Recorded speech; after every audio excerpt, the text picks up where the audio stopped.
This channel does not promote any violent, harmful, or illegal activities. All content provided by this channel is meant for an educational purpose only.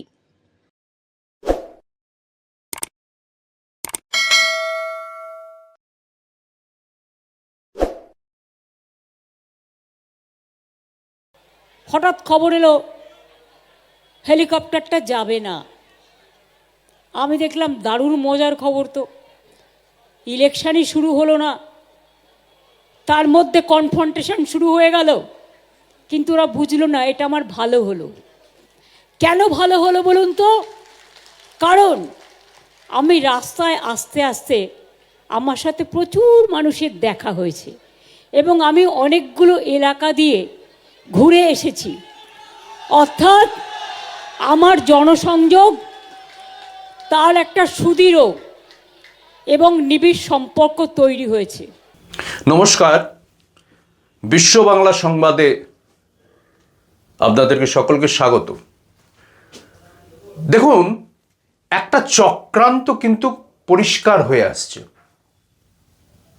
এবং নির্লজ্জ একটা চক্রান্ত,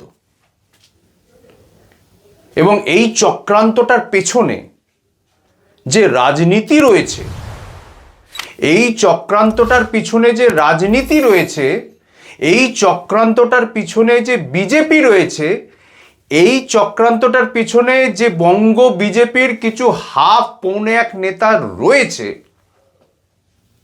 সেটা পরিষ্কার হয়ে গিয়েছে। বনগাঁ যাবেন, মতুয়ানগরে যাবেন মুখ্যমন্ত্রী মমতা বন্দ্যোপাধ্যায়।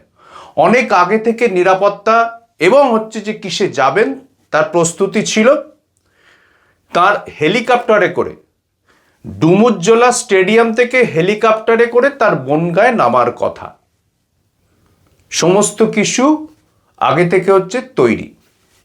ঠিক এই সময় তিনি যখন বেরোবেন, মুখ্যমন্ত্রী যখন বাড়ি থেকে বেরিয়ে ডুমুরজলা স্টেডিয়ামে যাবেন, ঠিক সেই সময় জানা গেল যে হেলিকপ্টারের ইন্স্যুরেন্স রিনিউ করা হয়নি। হেলিকপ্টারের বিমা ইন্স্যুরেন্স নাকি রিনিউ করা হয়নি এবং সেটা নাকি আজকেই শেষ হয়ে গিয়েছে, অর্থাৎ গতকাল রাতে 12টার মধ্যে শেষ হয়ে গেছে, যার ফলে আজকে উঠতে পারবে না। এখন বলুন তো, এটা কি খুব স্বাভাবিক ঘটনা বলে মনে করা হচ্ছে? এটা কি খুব স্বাভাবিক ঘটনা বলে মনে হচ্ছে? মুখ্যমন্ত্রী যাবেন, যে হেলিকপ্টারে যাবেন, সেই হেলিকপ্টারের ইন্স্যুরেন্স থেকে আরম্ভ করে, নিরাপত্তা থেকে আরম্ভ করে সব কিছু খতিয়ে দেখা হয়, আগে থেকে দেখা হয়, দুদিন আগে থেকে ট্রায়াল শুরু হয়। এমনকি যেখানে হেলিপ্যাড হবে, অস্থায়ী হেলিপ্যাড, সেই জায়গাগুলোকে যে আগে থেকে দেখা হয়, সেখানকার আশপাশের নিরাপত্তা। কারণ জেড প্লাস ক্যাটেগরির নিরাপত্তার মধ্যে পড়েন মুখ্যমন্ত্রী। জেড প্লাস ক্যাটেগরি নিরাপত্তা মুখ্যমন্ত্রীর। ফলে এগুলো নিয়ম, যারা জেড প্লাস ক্যাটেগরির তাদের এইটাই নিয়ম। এবং যেভাবে এই সংস্থাটি, কোন সংস্থাটি? এই পবন হাংস নামে যে হেলিকপ্টার সংস্থাটি, মহারাষ্ট্রের সংস্থা। বুঝতে অসুবিধা হয় না কোন রাজ্যের? মহারাষ্ট্রের। ওখানে কারা? বিজেপি। কারা সরকার চালাচ্ছে? বিজেপি। তাদের পছন্দ হয় না বাংলাকে, অর্থাৎ বাংলার নেতারা বিজেপি নেতাদের বলেছে এই যাত্রায় মুখ্যমন্ত্রীকে একটু ওলট পালট করে দিন। তার কারণ মুখ্যমন্ত্রী মতুয়ানগরে যাওয়া মানেই মানুষের ভিড়, জনতার ঢল, জনপ্লাবন, জনস্রোত। ফলে মুখ্যমন্ত্রীকে আটকাও, ভেস্তে দাও। পুরোপুরি চক্রান্তটা পরিষ্কার। এই ভোটের আগেই এই বিজেপি যে হেরে বসে আছে, এই একটা ঘটনাতেই পরিষ্কার। তার কারণ ভাবুন, এইটা কখনো হতে পারে মহারাষ্ট্রের সংস্থা, সে বলছে যে তাদের নাকি কোনো ইন্স্যুরেন্স নেই, শেষ হয়ে গেছে। এটা হয়? কে যাচ্ছেন? কোনো সাধারণ নাগরিক নন, মুখ্যমন্ত্রী হতে পারেন, তিনি জনতার প্রতিনিধি, কিন্তু তিনি জেড প্লাস ক্যাটেগরি পান, তাকে জেড প্লাস দিতে বাধ্য। এবং যেহেতু জেড প্লাস পান, সেহেতু কতকগুলো বিষয় রয়েছে যে আগে থেকে মানুষকে দেখতে হয়, নিরাপত্তা যারা দেখেন দেখতে হয়। মুখ্যমন্ত্রী অবশ্য এতে অভ্যস্ত, তার কারণ এর আগে পাটনা থেকে কলকাতায় ফেরার পথে জ্বালানি শেষ হয়ে গেল প্লেনের। এর আগে পাটনা থেকে কলকাতায় ফেরার পথে জ্বালানি শেষ হয়ে গেল পথে, সেই প্লেন হচ্ছে চক্কর দিতে থাকলো আধ ঘন্টা ধরে মাথার ওপর। চক্রান্ত তো হবে, চক্রান্তের কথা তো উঠবে, চক্রান্তের কথা তো বলা হবে। বারবার মুখ্যমন্ত্রীর বিমানে কেন? মুখ্যমন্ত্রীর বিমান বারবার বাতিল হচ্ছে, কখনো মুম্বাইয়ের বিমান বাতিল হচ্ছে, কখনো বাগডোগরার বিমান বাতিল হচ্ছে। মানেটা কি হচ্ছে? অর্থাৎ মমতা বন্দ্যোপাধ্যায়কে, এগুলো কি বলুন তো, রাজনীতিতে হেরে যাওয়াটা মানুষ যারা দেখতে পান না, যারা সাদা চোখে পৃথিবীটা দেখেন, তারা বুঝতে পারেন এটা হচ্ছে যে হেরে যাওয়ার এক একটা হচ্ছে যে মানে উদাহরণ। যারা নির্বাচন হওয়ার আগেই হেরে বসে আছে, মমতা বন্দ্যোপাধ্যায়কে আটকাতে পারছি না, তাই কি করবে মমতা বন্দ্যোপাধ্যায়কে? আটকে দাও না, মতুয়া নগরে যেতে পারবে না যাতে, বা মতুয়া নগরে বা বনগায় যাতে যেতে না পারেন, সভা না করতে পারেন, জনতার ঢল যাতে না নামে, তিনি মিছিলে হাঁটবেন 3 কিলোমিটার না পারেন।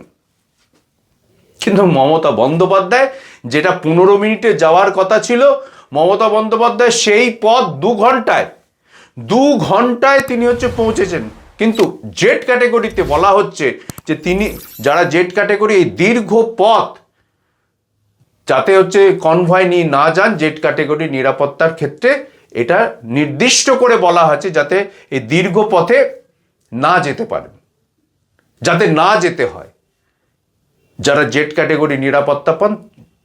কিন্তু মমতা বন্দ্যোপাধ্যায় গেছেন, তিনি মিছিল করেছেন, তিনি সভা করেছেন, এবং জনতার ঢল, জনসমুদ্র। প্রশ্ন হচ্ছে, মমতা বন্দ্যোপাধ্যায়ের রাজনীতি নিয়ে আপনার অসুবিধে থাকতে পারে। মমতা বন্দ্যোপাধ্যায়ের রাজনীতির বিরোধিতা করতে গিয়ে বিজেপি কোথায় না কোথায় যাচ্ছে। প্রথমে কি করছে? বরাদ্দ বন্ধ করছে, কেন্দ্রীয় বরাদ্দ। আরে কেন্দ্রীয় বরাদ্দ কি বিজেপির বাপের নাকি? বিজেপির বাপের বরাদ্দ নাকি যে আটকে দেবে? খোদ হাইকোর্ট, সুপ্রিম কোর্ট বলছে যে 100 দিনের টাকা ইমিডিয়েট দিন, এসব নাটক করবেন না। হাইকোর্টে বা সুপ্রিম কোর্টে এসে, আদালতে এসে নাটক করবেন না, আগে টাকাটা চালু করুন, তারপর কথা বলতে আসবেন। তারপরও এত নির্লজ্জ বেহায়া, তারপরও হচ্ছে যে 100 দিনের টাকা এখন হচ্ছে যে বাংলার ঘরে ঢোকেনি,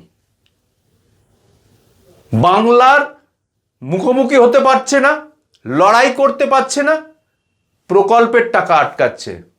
বাংলার লড়াই করতে পারছে না, সীমান্ত হচ্ছে সিআইএসএফ বা সীমান্তে হচ্ছে বিএসএফ বা অন্যান্য যারা রয়েছে তারা হচ্ছে ফেলিয়ার হচ্ছে, দায় চাপাচ্ছে বাংলার মানুষের ওপর, সরকারের ওপর। আরে মানুষ কি ঘাসে মুখ দিয়ে থাকে নাকি? আটকাতে পারছে না, বারবার এনে বলা হচ্ছে। এবারে একবার ছিল, গতবার বলেছিল কি, এই শুভেন্দু সুকান্তরা শ্রমিকরা কি বলেছিল, এবারে কিন্তু হচ্ছে 8 পর্বে নির্বাচন, কেন্দ্রীয় বাহিনী দিয়ে আমরা দেখিয়ে দেবো কিভাবে হচ্ছে নির্বাচন করতে হয়, মাছি গলতে দেবো না বলেছিল তো। 24-এর নির্বাচনে, 21-এর নির্বাচনেও বলেছিল। নির্বাচনের ফল কি হয়েছে আপনারা দেখেছেন? মাথা মুড়িয়ে ঘোল ঢেলে দিয়েছে তৃণমূল। হতে পারে আপনার তৃণমূলকে পছন্দ হয় না, হতে পারে তৃণমূলের অনেক রাজনৈতিক নেতিবাচক রাজনৈতিক রয়েছে, হতে পারে তৃণমূলের অনেক ভুল রয়েছে, হতে পারে তৃণমূলের অনেক দুর্নীতি রয়েছে, জিততে পারেনি। তৃণমূলের যদি মাইনাস পয়েন্টগুলো থাকে, এই নেতিবাচক দিকগুলো থাকে, বিজেপি এতটা অপদার্থ যে সেই মাইনাস পয়েন্টগুলোকে সামনে রেখে জেতার মতো জায়গা তৈরি করতে পারেনি, পারছে না, একটার পর একটা নির্বাচন আসছে, হেরে যাচ্ছে। এবার গত নির্বাচনে ছিল কেন্দ্রীয় বাহিনী, ছিল 8 দফার ভোট, এইসব খেলা খেলেছিল। এবারে এসআইআর বলা হচ্ছে, এসআইআর নিয়ে সব বাদ দিয়ে হবে। দেখেন না শুভেন্দু গদ্দারটা মাঝে মধ্যে বলে 2 কোটি লোক বাদ দেবো, তারপর দেখবো কিভাবে ভোট হয়। আরে ও তো হচ্ছে যে ক্যানেস্তারা পেটানোর মতো, খালি কথা বলে যায়, কথার ওপর টিকে আছে। সামনে পেছনে 10-12টা যদি সিকিউরিটি না থাকে, শুভেন্দু অধিকারীকে না কেউ চিনতে পারবে না। তো খালি হচ্ছে যে এই সমস্ত কথা বলে যায়, প্রত্যেকবার হচ্ছে বাজনা বাজায়। কিন্তু এবারে এসআইআর করার পর, এসআইআর করে রাজনৈতিকভাবে যেভাবে ক্ষতিগ্রস্ত হলো, সেটা হচ্ছে 26-এর ভোটে বুঝবে। আর মমতা বন্দ্যোপাধ্যায়কে আটকাতে না পেরে এই যে হেলিকপ্টারের গল্প এবং চক্রান্ত ফাঁদা হলো, এইগুলো কিন্তু মানুষ দেখছে।